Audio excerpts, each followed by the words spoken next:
हामी चाहिँ रौता पोखरीको सिँढीमा ट्याक्का चढिन्।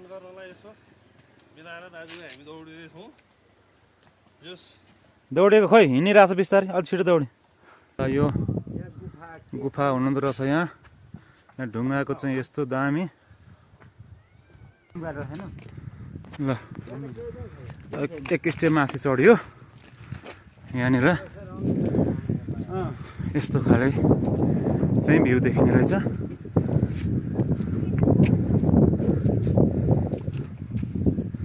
ल हामी पञ्चभाइ आएका छौँ। एउटा चाहिँ सचेतनामूलक बोर्ड रहेछ यहाँ।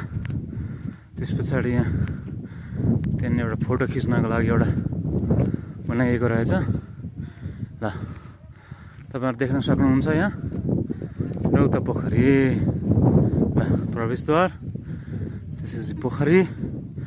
ल स्पेसल यहाँनिर प्याराफिट बनाइएको रहेछ हेर्नको लागि। मन्दिर परिसर त्यो माथि डाँडामा मूर्ति बनाइएको रहेछ। यो माथि उकालो सिँढी माथिसम्म जाने।